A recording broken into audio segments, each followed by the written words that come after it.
Дэлхийн аваргын шууд дамжуулалтын платинум ивент тэтгэгч Union Pay Your Way. Дэлхийн аваргын албан ёсны түнш Hisense. Hisense-ийг PC Molos. Дэлхийн аваргын ерөнхий ивент тэтгэгч Skytel. Ирээдүйг өнгөлнө. Дэлхийн аваргын ерөнхий ивент тэтгэгч Kia Motors Монгол. Movement that inspires.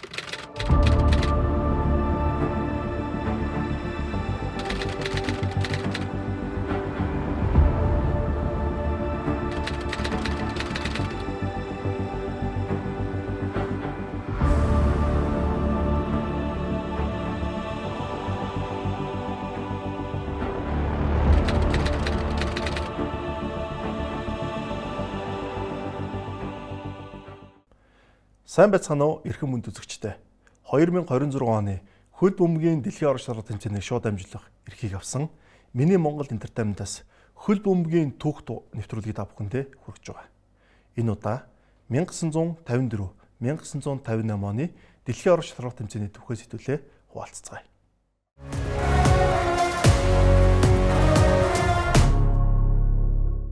Дэлхийн аваргын албан ёсны түнш Coca-Cola.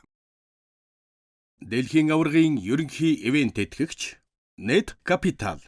Гал эрмэлзэл ур чадварт хөрөнгө оруул. Дэлхийн аваргын албан ёсны дижитал эрх эзэмшигч Mobihome. Woo. Дэлхийн аваргын ерөнхий ивент тэтгэгч багийн спортыг дэмжигч Голомт банк. Дэлхийн аваргын ерөнхий ивент тэтгэгч Rock. 1954 оны дэлхийн орон шаргал тэмцээн. Энэ дэлхийн аварга бол гайхамшиг гэж нэрлэж болно. Гайхамшиг гэдэг үгийг мэдээ сүлд нь тайлбарлаж байна. За ингээд 54 оны дэлхийн орон шаргал тэмцээн Швейцар улс зохион байгуулах эрхийг авч нийт 16 баг оролцсон юм. Өмнөд Солонгос Аз твээс тусгаар улсын хувьд анх удаага оролцсон анхны улс болсон. Яагаад гэх юм бол урд нь оролцсон Индонез улс тусгаар улс байгаагүй Голландын зүүн нэтэг гэдэг нэртэй байсан юм. Яагаад гайхамшиг болсон бэ гэдгийг одоо та бүхэнд ярьчихъя. Германы менежер Зепп Эрбергер шигшээ тоглолтын өмнө нойтон талбай дээр тоглох давуу талыг олж авахын тулд эрг шураг буюу доотлолтой шпитэй Адидасын гутлыг ашигласан байдаг. Яагаад гэвэл энэ дэлхийн орон шаргал тэмцээний аваргын төлөө тоглолт Баруун Герман болон Унгарын багийн оронд болохоор байсан. Унгарчууд Баруун Германыг урд нь хэсэгтээ 8-3 харьцаатаагаар очсон байсан. Ингээд болохоор энэ хоёрын хооронд бол зөрөө маш их байсан гэсэн үг. Гэтэл шигшээ тоглолт болохын өмнө маш их бороо орсон байдаг. Маш их бороо ороход Германы салбарлагч Зепп Эрбергер үнэхээр их баярлсан гэж байна. Яагаад гэх юм бол гулгаатай одооны шиг зүлэг байхгүй шүү дээ. Шороо болон зүлэг хослон талбай. Бороо орохоор маш их шавхаад болно. Шавхаа ихтэй болохоор ур чадвартай тамирчид хурдтай тамирчдын чадвар нь багасна гэсэн үг. За тэнгуут л германчууд Адидасын доороо товруутай эрг шурагтай доотлыг авчдаг ийм бүцтэй тоглосон. Энэ нь давуу талуулж Баруун Германы баг 3-2 харьцаатаагаар Унгарыг болгож авсан. Дэлхийн аварга шалралт тэмцээнд 26 тоглолт болж 140 гол орсон хамгийн өндөр үзүүлэлт байсан.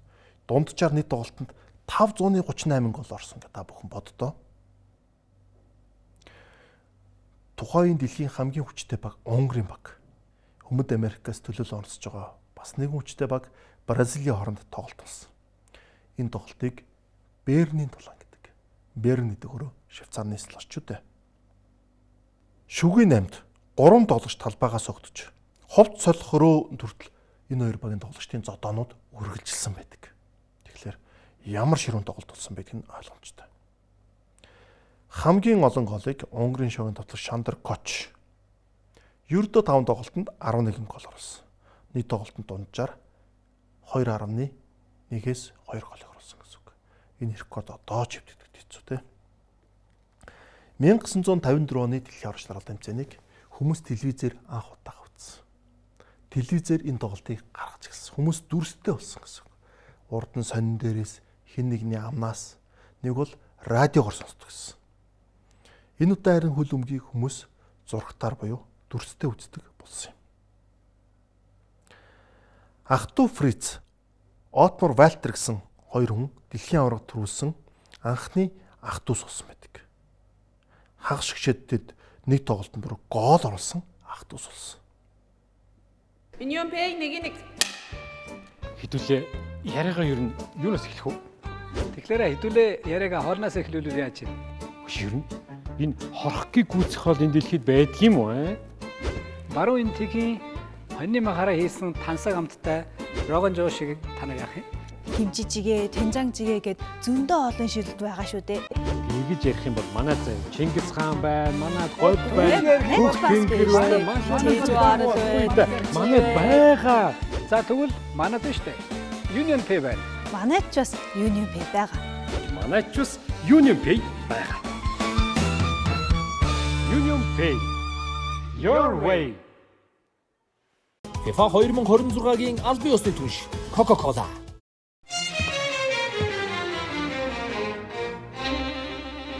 Чанар бол өнгөрсөнд үүссэн бахархал. Одоо буй итгэл. Ирээдүйд гэрэлтэх хүч юм. Цаг хугацааны уртад итгэл даах чанар. Итгэлцлийг бүтээж үн цэнийг хадгална. PC Mall. Илүү өндөр боломж Digital Max. Maxel. Өндөр дүндээ санхүүгийн хэрэгцээг Digital Max-аар 30 сая төгрөг хүртэлх боломжоо Max-т тулаг. 30 сая төгрөг хүртэлх барьцаа хөрөнгө шаардахгүй Digital Maxel. 60 сар хүртэл илүү уртаар зээлийн эрхээ тогтоо. Digital Maxel. Netpay. This is quite a game. It'll be a free kick.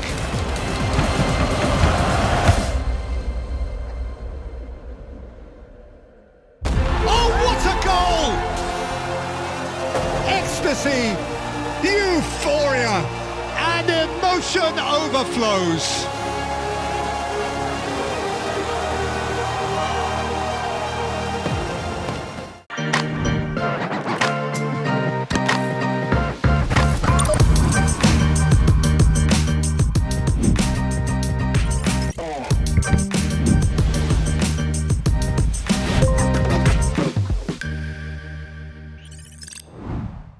Social Pay. Урьдчилсан болон хосолсон төлбөрт үйлчилгээний хэрэглэгч та 9,000 болон бусад дижитал картаар зэнгэлэлт хийх бүртээ. Харин дараа төлбөрт үйлчилгээний хэрэглэгч та үйлчилгээ авах бүртээ эрх цуглуулан хөлбөмбөгийн дэлхийн аварга шалгаруулах тэмцээн үзэх эрхийн эзэн болоорой. iCoke гол хөтөлбөр эхэллээ. MCS Coca-Cola-гийн бүтээгдэхүүний бөглөөний доорх кодыг уншуулж хөлбөмбөгийн мини тоглоомд оролцоорой. Алдах хүртлээр гол оруулж оноогоо нэм. FIFA 2026-гийн албан ёсны түнш Coca-Cola. Хувийн санхүүгээ тэлэх хүсэл төрсөн юм биш үү? Хүлээх хэрэггүй. Хүснээ ав. Netpay хувааж төлөх боломж бий. Ганцхан л товш.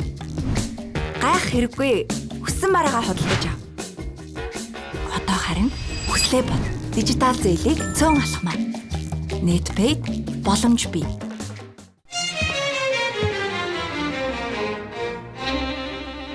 Чанар бол өнгөрсөнд үүссэн бахархал.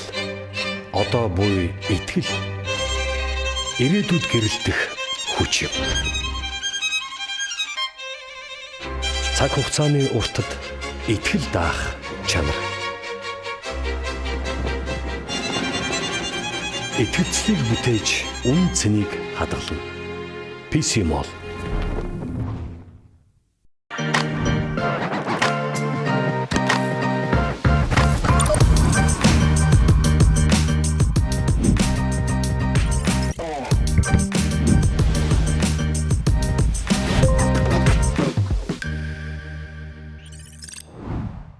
Social Pay.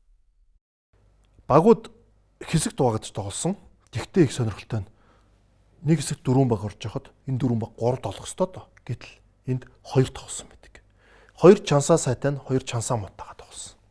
Энэ дэлхийн аваргын төхөнд дахиж хизээч юм болохгүй байх гэж миний хувьд бодож байна. Угаасаа болохгүй бах те. Их сонио онолт явсан. Энэ дэлхийн авар дээр олон гол орсон тохиолдол зөндөө байсан. Тухайлбал Австри улс дэлхийн аварга шалралт тэмцээний түүхэндх хамгийн олон голтой тоглолтыг Швейцар Айсерийг хийж 7-5 харьцаатаагаар буулгаж авсан. Нийт 12 гол орсон байна. Өмнө Солонгосын шок Ад ТВ-с оролцож байгаа анхны тусгаар болсон.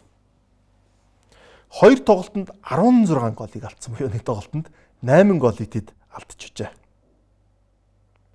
Дэлхийн 2 дугаар дайны дараа Герман улс маш нэр муутай болсон байсан. Герман улс 2 багтцсан. Нийслэл Берлин 2 багтцсан. Баруун зүүн Герман. Тэгээ Берлин бас 2 Берлинтэй байдаг. За ингээд баруун Германы баг энэ дэлхийн аварга тоглож түрүүлснээр олон улсын хувьд Герман улсын нэр хүнд сэргийж гисэн байдаг. 1954 оны ялтал үндэсний сэтгэл санааг сэргээсэн түүхэн мөч болсон гэж германчууд өөрсдөө ярьдаг. Яагаад Швейцарт усан дэлхийн аваргад их гол орсон бэ гэж. Өндөрт байрладаг, уулуудтай, халуун зунтай байсан тул тоглолтууд маш их голтой болсон. Тамирчид амархан ядарч байсан, сольдож байсан учраас олон гол орсон гэдэг тайлбарыг хүмүүс дэвшүүлсэн байдаг. Телевиз цөөн айл гарч ирсэн ч гэсэндэ хүмүүс телевизээр үзсээр байсан. Мэдээж радио хамгийн хүчтэй дэлхийн аваргын шууд амжилтын хэрэгсэл хэндээс. Дэлхийн аваргын шид тоглолт Унгар баруун Германы тоглолтыг шууд амжуулж хүргэсэн байдаг. Дэлхийн нийтээр. Энэ дэлхийн аваргад хамгийн олон автогол буюу өөрийнхөө алганд гол оруулсан тохиолдол болсон байна. За мөн хамгийн хол зөрүүтэй хожил Унгар Солонгосыг 9 дэлхийн харьцаатаагаар болгож авсан. Дараа нь Солонгос тэгэхээр 7-0-оор хожигдсон гэсэн үг. Дэлхийн аваргад хожигдсон баг анх удаага төрүүлсэн анхны тохиолдол болсон. Эсэгтээ Унгарт 8-3-оор хожигдсон баруун Германы баг дэлхийн аваргад төрүүлсэн. Германы баг 74-нд ахаад энэ түүхийг давтсан. Унгар Барзилийн Бернийн тулаан 4-2-оор дууссан байдаг. Тоглолтын шүүгч Артур Элис. Энэ бол миний харж исэн хамгийн агуу тоглолт гэж би боддог. Улс төр шашин шүтлэг үнд ямар нэгэн байдлаар холбоотой эсэхийг би мэдэхгүй ч тэд яг л амьтад чиг ажиллаж тоглож байсан гэдэг. Зарим зүйл үнэхээр ч хүртэй байсан. За нөгөө талаар энэ бол гайхалтай тоглолтоос гадна маш аимшигтай тоглолт болсон. Мэдээж хэрэг Британийн тоглогчд болон хөгжөөнд дэмжигчд хизээч юм муухай авир гарахгүй. Гэтэл энэ хоёр багийн тамирчид маш муухай авир характер гаргаж ирсэн. Яагаад гэвэл Британи соёлтой байх нь ойлгомжтой тийм. Өнөөгийн нөхцөл байдлаар бол их олон тоглогч талбайгаас хөөгдөхөр байсан юм. Надад энэ тоглолт хурдан дуусаасаа гэдэг ганц л бодол байлаа гэж тоглолтын шүүгч Артур Элис хэлсэн байдаг. Тэгээд дараа нь эдгээр хүмүүс спортлог замтай байж сурах ёстой. Бид тэдэнд заах ёстой. Өмнөд Америкчууд бидний сэтгэл хөдлөм хүсэл тэмүүлэлтэй байх. Италичуудаас ч илүү. Тэгвэл Британчууд хизээч юм галзуу зүйл хийхгүй гэж хэлсэн байдаг. Үнэхээр энэ тоглолт ямар болсон бэ гэдгийг энэ шүүгчийн хэлж байгааг хэлэх баг. Энэ бол тулаан байсан. Харгас зэрлэг тоглолт байсан гэж Унгарын багийн цолжуулагч Густав Себс дараа нь дурсан. Тэрээр зодооны үеэр авсан нүүрний шарханд нь 4 уядал тавих шаардлагатай болсон байдаг. Тэгээд ямар ч сан хоцсон байгаа. Тэгэхээр ямар ширүүн тоглолт болсон бэ гэдгийг энэ илтгэж байгаа. Энэ дэлхийн аварга шалралт тэмцээн их олон зүйлээр рекорд хийсэн. Нийт тоглолтод 538 гол орсон гэж хэлсэн. Унгарчууд энэ тэмцээнд нийт 27 гол оруулсан. Унгарын баг дундаж гол оруулалт нь 5.4. Энэ идэвдэхгүй те. Дэлхийн аваргад нэг тоглож байгаа нэг баг тоглолт үрдэл 5-аас дээш гол оруулна гэж байхгүй шүү дээ. Унгарын голын зөрүү нэмэх 17 бас л идэвдэхгүй те. Тэгээд энэ тоглолтууд дээр орж байгаа голын дундаж хамаагүй өндөр болсон. Баруун Германы баг дэлхийн аварга төрөлхтөө 25 голыг оруулсан. Унгарын араас бичигдсэн тийм. Хамгийн олон голыг өмнө солонгосчууд алдсан. Нийт тоглолтод 8 гол. Голын зөрүү хасгаар 16. Ингээд харахаар энэ дэлхийн аварга ямар олон голтой болсон байг нь харагддаг. 9 голын зөрүү дараа нь 1974, 1982 онд эвдэгдсэн байдаг. Унгар Эл Салвадорыг 11-ээр 82 онд, Югослав Заир буюу одоогийн ардчилсан Конгийг 9 дэх ярьцтайгаар буулгаж авсан байдаг. Ингээд аваргын талаад тоглолт нь 29 тоглолтын турш ялагдаагүй Унгарын баг Германы багт очигсноор болсон юм. Унгарын энэ алтан баг үүнээс өмнө 1952 оны 2 жилийн өмнө болсон Олимпийн наадамд төрүүлээд байсан ийм алтан баг байлаа. Германчуудын хувьд мэрэгжлийнхээ хажуугаар хөл бөмбөг тоглодог ийм хүмүүс байсан. Тэд өмнө нь эзэж харж байгаагүй танигдаагүй сольж болдог эрг шууртай гуталтай байсан давуу тал байсан. Нэвтрүүлгийн өмнөөс гутлыг ямар ч цаг агаар тохируулан өмсөж болох тул герман тоглогчдод тун тааламжтай байсан юм. Өөр нэг мэдээлэл өгдөг. Герман тоглогчдыг допинг хэрэглэсэн гэж үздэг. Тоглолтын дараахан Германы баг гүйцэтгэл сайжруулах бодис хэрэглэсэн гэсэн мэдээлэл тархсан. Яагаад гэвэл Унгарын багийг хожигдох ямар ч үндэслэхгүй гэж дэлхийн нэрээр бодож байсан юм. Багийн хид хідэн гишүүн дараа нь шаарлалтаар өвчсөн бөгөөд энэ зүүнээс бохирдсон байж болцсогүй гэж хэлсэн байдаг. Ричард Терман гэдэг товтлогч нь 8 жилийн дараа буюу 39 наснда элэгний хатвар өвчнөөр нас барсан үнийг бас баталж байгаа ч юм шиг. Багийн гишүүд хожим нь глюкоз тарьсан гэж мэдгдсэн ч Францын багийн эмч 2004 онд тоглогчдод тоглолтын өмнө С витамин өгсөн гэж мэдгдсэн. Эмчийн нэр нь Франц Логан шүү манайха. Франц улсын эмч биш шүү. 2013 онд энэ дэлхийн аваргаас бүр 60 хэдэн жилийн дараа Зойдше Зайтун гэж Германы сон 800 хуудастай судалгааны дэлгэрэнгүй мэдээллийг нийтэлсэн. Энэ дээр Германы баг 1940-од оны сүүл үеэс амфетамин гэдэг ийм бодис хэрглэж исэн гэдэг мэдээлэл өгдөг. 1954 оны багийн тоглогч тодорхойгүй тооны тоглогчид первитин гэдэг өөр юм тарьсан гэдэг мэдээллийг баталгааж өгсөн гэдэг. Юутач 54 онд допинг хэрэглэх нь хууль бус биш байсан бөгөөд олон улсын өмгийн холбоо зөвхөн 1966 онд допингийн хяналтыг нэвтрүүлсэн юм. Дэлхийн аваргын шишээ тоглолтын өмнө хүн болгон Франц Пушкашиг харж байлаа. Унгарын шогийн суперод, солгоо олтой, гоёмсог тоглолттой. Түүний солгоо олтны эргүүлэг нь бараг л эсрэг багийн тоглолчид тойроод өөр дөр нь эргээд ирж байгаа юм шиг тийм ондог эргүүлэлт хийдэг. Унгарчууд тоглолтын 6 болон 8 дахь хоногт нэг гол оруулж болох ёстой болж байгаа юм шиг л эхэлсэн. Гэвч германчууд 10, 18, 84 дахь минутанд гол оруулж 3-2 хашаадсан. Унгарын энэ ялагдал олон нийтийг цочирдуулсан. Унгарчууд Будапешт хотод очиход жагсаалуулж бага эсэргүүцэж байсан. За тэгээд алтан багийн нэрвэндийг ашиглан Унгарт бүр улс төрийн жагсаалыг хүртэл зохион байгуулахаар хэмжээж болж байсан. Унгарын багийн халагч Гроссик тоглолтын дараа хураамсгалыг тодорхойлсон. Унгарт очих тариу үйлдэл маш аимшигтай байсан. Тоглолтын дараа хэдэн цагийн дотор маш олон хөгжөөний винчээр гудамжин цуглалсан гэдэг. Хөл өмгийн нэрээр тэд Унгарын засгийн газар тэд дэглэмийг эсэргүүцчихсэн. Коммунист засгийг эсэргүүцчихсэн. Унгарын 1954 оны хожигдол дараа нь 2 жилийн дараа болж байгаа 1956 оны бослогын үрийг тавьсан гэж ярьдаг. Магадгүй юм те. Ингээд 1954 оноос хойш хүчрхэг мажарууд буюу Унгарын багийн тоглогч нар өөр улсуудын нэр дээрээс тоглох ийм үе болсон. 56 онд Унгар хувьсгал гарч тэрэн бүтлгүүдж олон унгар хүмүүс өөр улсыг зорьсон байдаг. Хувьсгалын дараа Пушкаш, Чибор, Коч нар өөр улсууд руу цагаачд эцэст нь Испанд карьераа өргөжлүүлсэн. Испаний алдарт Реал Мадрид, Пушкаш, Барселонад Чибор, Коч нар тус тоглож байлаа. Ингээд 54 оны дэлхийн аварга араасаа ийм түүхийг дагуулсан юм.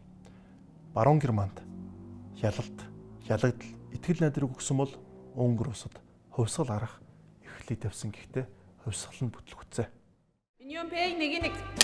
Ширнэ. Энэ хорхгийг гүйцэх бол энэ дэлхийд байдаг юм уу? Рогон жоо шиг та нар яах юм? Химжижигээ, тэнжангжигээ гэд зөндөө олон шилэлт байгаа шүү дээ. Манай Чингис хаан байна, манай гол байна, Хөх тэнгэр байна, маш олон зүйл байна.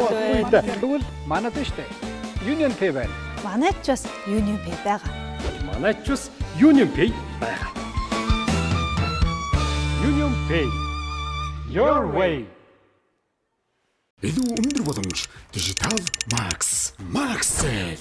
Өндөр дүндээ санхүүгийн хэрэгцээг Digital Max-аар 30 сая төгрөг хүртэлх боломжоо Max-т нь тулаг. 30 сая төгрөг хүртэлх барьцаа хөлөг шаардахгүй Digital Maxell. 60 сар хүртэл илүү уртаар зээлийн ихэд өгтөө. Digital Maxell. NetPay. This is quite a game. It'll be a free kick. Oh, what a goal! And emotion overflows. Урьдчилсан болон хосолсон төлбөрт үйлчилгээний хэрэглэгч та 9000 болон бусад дижитал картаар зэнгэлэлт хийх бүртээ. Харин дараа төлбөрт үйлчилгээний хэрэглэгч та үйлчилгээ авах бүртээ эрх цуглуулан хөлбөмбөгийн дэлхийн аврах шалгаруулах тэмцээн үзэх эрхийн эзэн болоорой.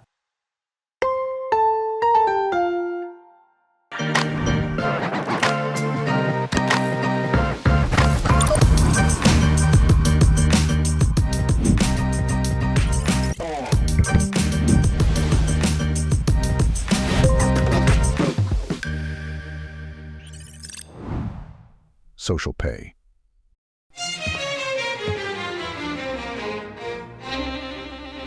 Чанар бол өнгөрсөнд үүссэн бахархал. Одоо буй итгэл. Ирээдүйд гэрэлтэх хүч юм.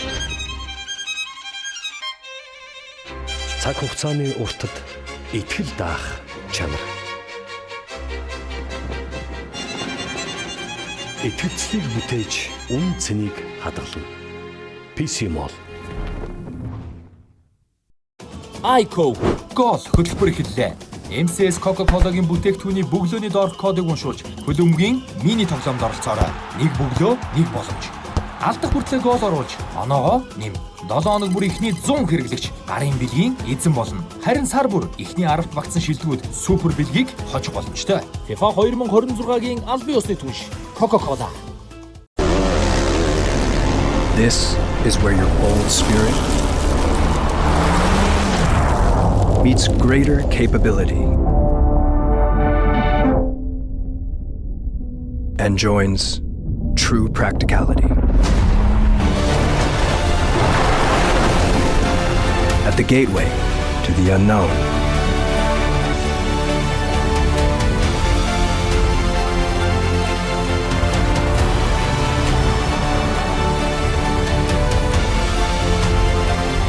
Dive into a new dimension. Erkki Tasman. Kia, movement that inspires.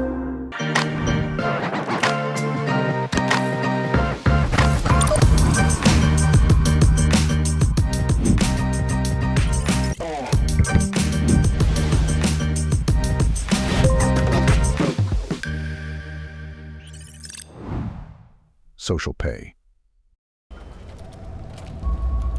Хувийн санхүүгээ тэлэх хүсэл төрсөн юм биш үү? Хүлээх хэрэггүй. Хүснээ ав. NetPay хувааж төлөх боломж бий. Ганцхан л товш. Гайх хэрэггүй. Хүссэн мараагаа худалдаж ав. Одоо харин хүслээ бод. Дижитал зээлийг цөөн алхмаа. NetPay боломж бий. 1954 оны дэлхийн аварга инх өндөрсөн бол 1958 оны дэлхийн аваргыг ахаад Европод зохион байгуулах боллоо.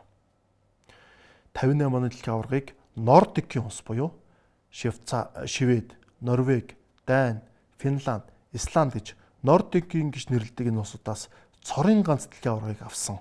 Одоо бол энэ тохиолдол болоогүй улс нь Швед юм. Ингээд Швед улс дэлхийн аваргыг зохион байгуулсан. Дэлхийн аваргын сонгон шалгаруулалт одоо мөрдөгдөж буй газар зүйн байрлалаар нь бүсүүдэд хувааж хийсэн нь их сонирхолтой. Олон улсын хөлбөмбөгийн холбоо олон баг суулгаанд оролцоод суулгааныхаа дараа өрсөлдөгчтэйгөө тоглохгүй гэдэг шалтгааныг болиулахын тулд заавал тоглох дүрмийг гаргасан. Хэрвээ суулгаанд оролцсон бол яагаад гэх юм бол зарим улсууд хүчтэй багтаад таарахаараа тоглохоо болдог. Зарим нь хол улсуудад таарахаар тоглохоо болдог. Израилийн хувьд өөр нөхцөл байдал байлаа. Аз Африкийн бүсийн зарим улс эднэтэй тоглохгүйгээ тэд шууд урдсан шатны эрхээ авахаарээс учраас Европын багтаа плей-оффт оролцохыг шаардсан юм. Ингээд Уэльстэй тоглосон. Израилийн иргэн доод нь дандаа Арабын улсууд байдаг. Эдгээр улсууд улс төрийн шалтгаанаар Израильтай тоглохгүй гэсэн олон улсын өмгийн холбоонд тун хүн дээр тусчихсан юм. Энэ удаагийн дэлхийн аварга шалралт тэмцээнд тургуулийн цохилтыг ихээр заасан өмнөх дэлхийн аваргын 2 дэлхийн аваргатай тэнцвүүц ийм болж байлаа. 10 тургуулийн цохил заснаас 7 гол олж 2-ыг нь гадуур цохиж ердөө ганц хасын зөвлөлт холбоотой улсын алдарт хаалгач Лев Яшин хас юм. Франц, Югослав, Парагвай, Шотландын хэсэгт 31 гол орсон, 516 гол орсон, хамгийн олон гол орсон хэсэг болж тэмдэглэгдсэн байдаг. Жюст Фонтен, Францын багийн тоглогч. 13 голын Францын багийн 6-ыг нь оруулсан юм. Өмнөх тэмцээнүүд бүтлгүүцсэн Бразил улс хүчрхэг гэж тооцогдож байлаа. 1956 оны Олимпийн алтан медаль өртсөн зөвлөлт холбоот улс, 54 онд Швейцарт болсон дэлхийн аваргын хүрдэн медаль өртсөн Австри улсууд ч мөн хүчтэй өрсөлдөгчтэй.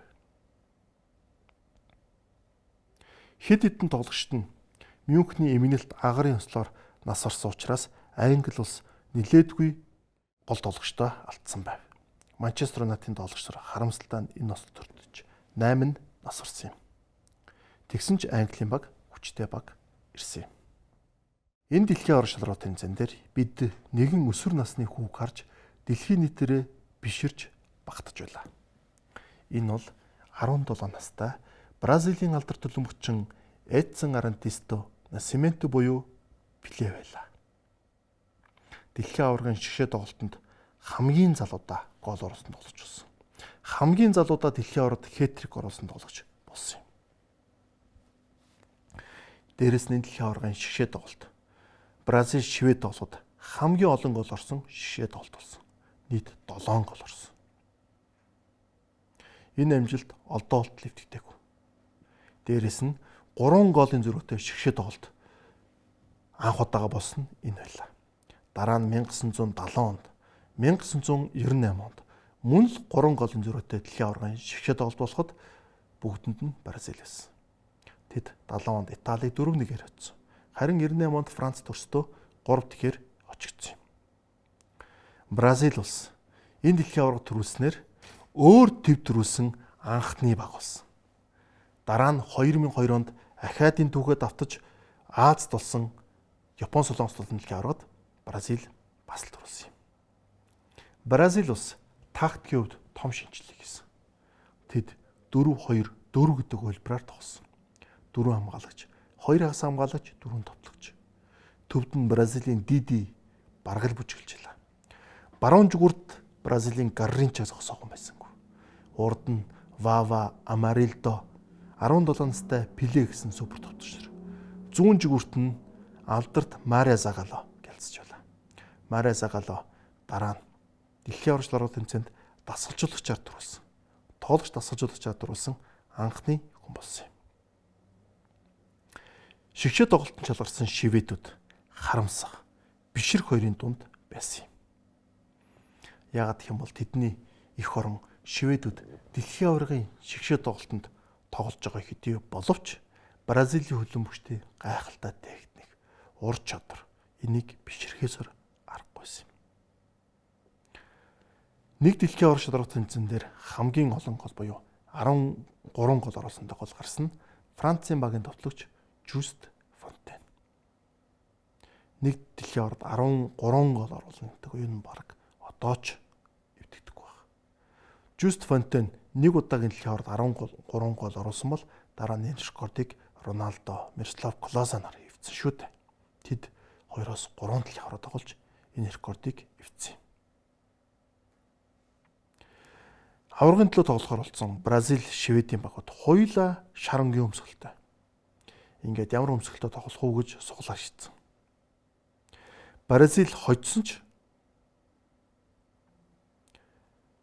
финалд синхронгийн өмсөн. Тэд шар өнгөйгөө жоохон аз хөвгцдэг. Тийм учраас цэнхэр өнгийн өмсгөлтэй тоглосон байна. Дэлхийн аваргын түгэндх анхны тэгтгийн харьцаатай тоглолт энэ дэлхийн аваргаар болсон байдаг. Тэнцэн хамгийн сонирхолтой нь хөл өмгийн эх орон Англи, хөл өмгийн албан ёсны бус эх орон гэдэг Бразилийн хооронд болж тэд хоорондоо тэгтгэхээр тэнцсэн юм. Шведийн баг дэлхийн аваргын шгшээ тоглолтод ялагдсан цорын ганц зохион байгуулагч болсон. Тэгэхээр зохион байгуулагч ус дэлхийн аваргын төлөө хэрвээ шалган үлдэх юм бол ялагддаггүй гэдэг статистик байгаа гэсэн үг. Хойд Ирландд нэг сонирхолтой сони юм болсон. Бидний хувьд үнэхээр сони юм бол. Ирландын хувьд бол ойлгож болохоор. Яагаад гэх юм бол Хойд Ирландд нэм гарагт хөл өмг тоглох нь орон нутгийн хуулийн тогтоомжийг зөрчиж байгааг анхаар болсон. Яагаад гэх юм бол энэ улс чинь өөрөө протестант шашинтай улс шүү дээ. Тэд бүтэнсэ өдөр болгон сүмдөө очиж мөрөгдөг. Тийм учраас бүтэнсэ өдөр буюу нэм гарагт хөл өмг тоглодог. Энэ орон нутгийн эсэргүүцэл нь Ирландын хөл өмгчд эсэргүүцэх шалтгаан болдог. Гэвч дэлхийн аваргын зохион байгуулагчид энэ бол зөвхөн танаа эх оронд ч болдог. Эх орны чинь дүрмээ. Энэ бол хөл бөмбөгийн дэлхийн аварга Шведэд болж байгаа учраас энэ дүрм ч хамаагүйгээд Хойд Ирландууд нэм гарагт тогсон байдаг. Бидний хувьд бол сонсоход нэг сонин боловч Ирландуудад ойлгомжлохоор шашин ямар хүчтэй вэ гэдгийг энэ харуулж байгаа. Ингээд 1958 оны дэлхийн аварга шалруулах тэмцээн дээр Бразил гэдэг улс дэлхийд өөрсдийгөө тунхаглан гаргасан. Тэд үүний дараа 1962, 1970, 1998, 2002 оноод төрүүлж дэлхийд 5 удаа төрүүлсэн анхны баг болсон. 58, 62, 70 онд төрүүлж дэлхийд 3 төрүүлсэн анхны баг болсон. 3 төрүүлснийхэн дараа тэд алтан дагнаж хөл өмгийн дэлхийн аваргын хамгийн анхны цомыг үүр татгалах эрхтэй ийм ус болсон юм а. Пеле гэж гайхамшигтай авьяастай хүүг таниулсан. 100-ны шилдэг хөл өмгчин болсон. Гаринча гэж бурхныг бид бүхэн харах болсон. Ингээд Бразил гэд хөл өмгийн цоошин гүрэн дэлхийн аварга амийг эрх мөнтэй цолыг хүртлээ. 30 онд Уругвай, 34, 38 онд Итали, 1950 онд Уругвай гэд 2 улс байсан. 3 дахь улс нь Баруун Герман 1954 онд байсан бол 4 дахь шинэ аварга хөлөгдөж авсан Бразил. Ингээд Өмнөд Америкаас 2 улс, Европоос 2 улс, нийт 3 төрөлтэй болж тэнцсэн. Тэгвэл 62 онд яах вэ? Бүгдээрээ дараагийн дугаараар 1962 оны Чилд болсон хөл бөмбөгийн дэлхийн аварга шалралт тэмцээнийг ярилцах болно. Дараа нь мэдээж 1966 оны Англид болж байгаа дэлхийн аварга. Ингээд энэ удаагийн дугаар өгөр өндөрлж байна. 2026 оны хөл бөмбөгийн дэлхийн аварга шалралт тэмцээнийг шууд амжуулах эрхийг аль биесээр авсан Миний Монгол Entertainment-с хүргэн явуулдаг дэлхийн аваргын түүх, дэлхийн хөл бөмбөгийн түүх цуврал нэвтрүүлгийн энэ удаагийн дугаар өндөрлж байна. Та бүхэндээ дараагийн дугаараар 1962, 1966 оны дэлхийн аваргын талаар ярьж болно. Түр баяртай.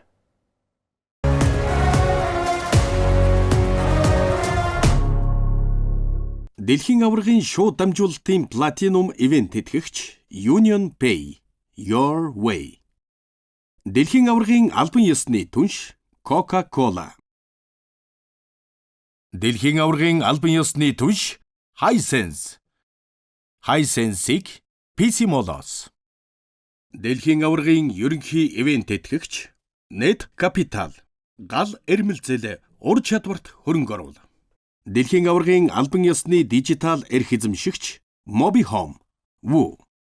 Дэлхийн аваргын ерөнхий ивент тэтгэгч багийн спортыг дэмжигч Голомт банк. Дэлхийн аваргын ерөнхий ивент тэтгэгч Skytel. Ирээдүйг өнгөлөн. Дэлхийн аваргын ерөнхий ивент тэтгэгч Kia Motors Монгол. Movement that inspires. Дэлхийн аваргын ерөнхий ивент тэтгэгч Rock. Үндэсний кофе брэнд.